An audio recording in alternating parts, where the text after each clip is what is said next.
हे बघा, हे निकाल लागला या केसमध्ये माझा थोडा पार्ट आहे, थोडा छोटासा पार्ट आहे माझ्याकडे.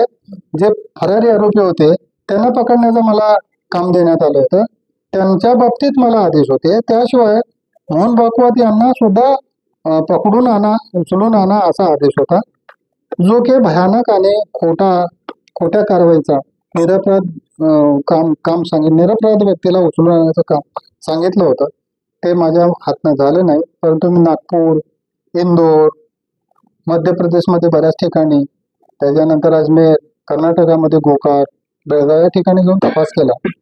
हे लक्षात आलं त्यांच्या की हा एक काम करणार नाही आणि केलेलं काम हे सांगितलेलं काम हे भयानक आहे, म्हणून मला बदनाम करण्यासाठी आणि माझा आवाज बंद करण्यासाठी माझ्यावर खोटा गुन्हा दाखल करण्यात आला आणि मला जेलमध्ये टाकण्यात आलं.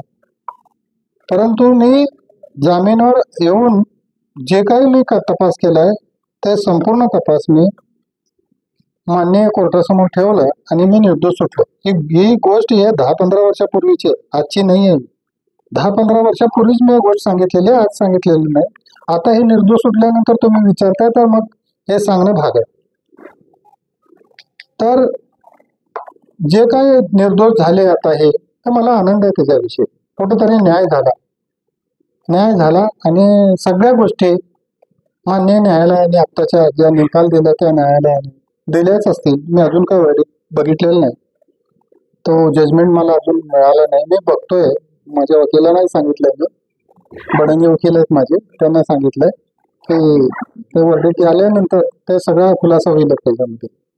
तुमच्यावर काय होत तर तुम्ही त्याला कसे लढला? मी एटीएसचं रिव्हॉल्वर, मला 10 मर्डर करायचा अधिकार आहे, मला मी एटीएस मध्ये आहे अशी काल्पनिक कथा रचली. आता हे पूर्वी असं होतं, अशीच वर्डिंग आहे त्याच्यामध्ये, मला 10 मर्डर करायचा तुला अधिकार आहे, तुला मी खलास करतो असं एका अतिरेक्याला मी धमकी दिली म्हणून माझ्यावर गुन्हा दाखल झाला. ते पूर्वी असं म्हणत होते, मी नोकरी करताना हे वर्डिंग आलेलं आहे बऱ्याच ठिकाणी. मिलिटरीमध्ये असलेला माणूस असं म्हणतो की मला 10 मर्डर केलं तरी काय होत नाही, तसंच वर्डिंग आता हे मी 30, 35, 40 वर्ष नोकरी केलेला माणूस असले वर्डिंग काय वापरणार आहे? असले वर्डिंग वापरून माझ्यावर गुन्हा दाखल झाला होता, जे ते न पटणारी गोष्ट आहे. आणि दुसरी महत्वाची गोष्ट अशी आहे की ह्याने त्या रामजय स्थलसंग्रह पाटीदार यांचा, त्या संदीप डांगे यांचा खून केला आहे. त्यांना वाचवण्यासाठी मला बोलवलंय न सांगता, आणि मला जेल में घाता है. कसं आहे हो हे सांगा मला तुम्ही, कसं पटणारी गोष्ट आहे? मी छाती ठोकपणे सांगायला लागलोय की त्यांचा मर्डर झालाय म्हणून. काहीतरी असेल म्हणून सांगायला ना, काहीतरी माहिती असेल म्हणून सांगायला ना.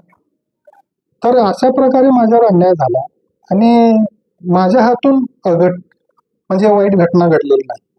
जर मी काय आणलो असतो मान्य सरसंचालकांना, तर आज माझी हालत फार वाईट झाली असती, बिकट झाली असती. कारण एवढा मोठा महापाप माझ्या हातून होऊन हे मला हात घातलेलं चालेल, पण तो तेवढा मोठा महापाप मी करणार नव्हतो आणि केला नाही. त्याचा भोग भोगलाय मी. आज बी मी संकटातच असल्यासारखं आहे, पण आनंद झाला, मला बरं वाटतंय. सरसंघचालक मोहन भागवतांना उचला असं तुम्हाला कोणी सांगितलं होतं? तुम्ही काय केलं? तुम्हाला सांगितलं, मला आदेशच होता हो. मला परमवीर सिंगचा आदेश होता, त्याच्या वरिष्ठ अधिकाऱ्याचा पण उचलून आणा. अटक असते तर मला मग त्याने बऱ्याच गोष्टी आहेत त्याच्यामध्ये. उचलून आणा हा आदेश होता आणि माझ्याकडे हे गोपनीय आहेत, हे गोपनीय आदेश आहेत माझ्याकडे डॉक्युमेंट आहेत, ते मी पेश केले, ऍफिडेव्हिट सुद्धा दिलं, 313चा जबाब सुद्धा दिला.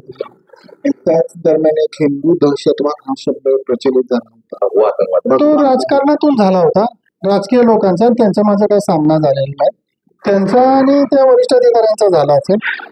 वरिष्ठ अधिकारी म्हणजे परमवीर सिंग आणि त्यांच्या वरचे अधिकारी यांच्याशी ते झालं असेल, त्यांना दबाव असेल. त्यांनी मला सांगितलेलं काम आहे, वरिष्ठ अधिकाऱ्यांनी सांगितलेलं काम आहे. बंधुप्रेम न्यूज चॅनलला लाईक, सबस्क्राईब व बेल आयकॉन दाबायला विसरू नका. धन्यवाद.